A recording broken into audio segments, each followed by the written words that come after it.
Hello everyone, welcome back to my channel Usha's హాలిన్.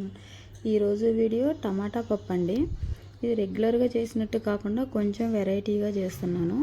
ఇలా చేయటం వల్ల పప్పుకి మరింత రుచి పెరుగుతుంది. అలానే కట్టెల పొయ్యి మీద వండినంత టేస్టీగా అయితే ఉంటుంది. పప్పుని వేపుకోవాలండి. నేనైతే 1.5 గ్లాస్ పప్పుని తీసుకున్నాను. మేము 4 మెంబర్స్ కాబట్టి మాకు సరిపోతుంది. మీకు ఎంత సరిపోతుందో అంత తీసుకొని గోల్డ్ కలర్ వచ్చే వరకు వేపుకోవాలి.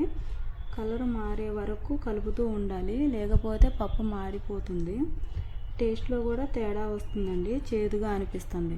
ఇలా చూడండి, పప్పు కలర్ అయితే మారింది, పర్ఫెక్ట్గా. టైం ఉంటే 1/2 అవర్ లేదా 1 అవర్ వరకు అయితే వాటర్ పోసుకొని పప్పును నానబెట్టుకోండి. నేనైతే ఒక 1 అవర్ వరకు నానబెట్టాను. మెత్తగా నానిన తర్వాత టమాటా, ఆనియన్ వేసి అయితే ఉడికించుకోవాలి. పప్పు ఉడికేలోపు పోపు పెట్టేసుకుందాం.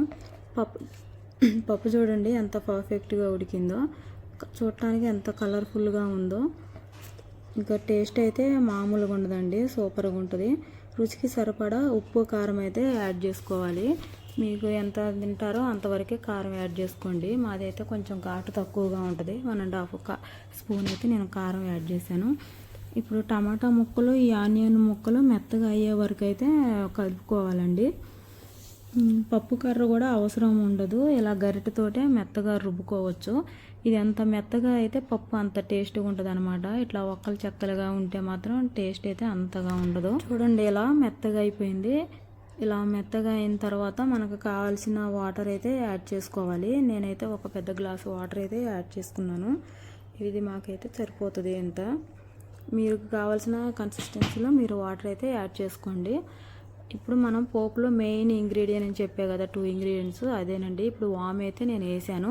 ఇలా వామ్ వేయటం వల్ల మనం పప్పు తిన్నప్పుడు గ్యాస్ట్రిక్ ప్రాబ్లం, కడుపు ఉబ్బరం కానీ అజీర్ణం లాంటివి అయితే ఏముండవు. సెకండ్ ఇంగ్రీడియంట్ వచ్చేసి నేను ఇంగువ అయితే వేస్తానండి. ఈ 2 మోస్ట్ ఇంపార్టెంట్ అనమాట. అంటే పప్పు తింటే పడిన వాళ్ళకైతే ఈ 2 వేసుకుంటే మంచిగా నార్మల్ పర్సన్స్ లాగా పప్పు తినొచ్చు. తర్వాత పప్పు అయితే పోపు పోసుకున్నాను. ఇలా పోపు పోసిన తర్వాత ఒక 2-3 మినిట్స్ వరకు అయితే మీడియం ఫ్లేమ్లో ఉంచుకోవాలి. తర్వాత స్టవ్ ఆఫ్ చేసుకోవాలి. అంతేనండి, గుమగుమలాడే పప్పు అయితే రెడీ అయింది. ఇక్కడ నేను లెమన్ అయితే యూజ్ చేస్తున్నా, చింతపండు యూజ్ చేయలేదు. మీరు కావాలనుకుంటే లెమన్ కానీ చింతపండు కానీ యూజ్ చేసుకోవచ్చు, లేదా అంటే గ్యాస్ట్రిక్ ప్రాబ్లం ఏమైనా ఉంటే స్కిప్ చేసుకోవచ్చు. ఫైనల్గా పప్పు అయితే రెడీ అయింది. మీరు ఈసారి పప్పు చేయాలి అనుకుంటే ఇలా పప్పు వేయించుకొని చేసుకోండి, బాగుంటుంది. అన్నట్టు చెప్పడం మర్చిపోయా, వామును ఇంగువ వేయటం మాత్రం మర్చిపోవద్దు. వీడియో నచ్చితే లైక్ చేయండి, సబ్స్క్రైబ్ చేయండి, ఫ్రెండ్స్ అండ్ ఫ్యామిలీ మెంబర్స్కి షేర్ చేయండి. ఓకే అండి, బాయ్ బాయ్. మరొక వీడియోతో మళ్ళీ కలుద్దాం.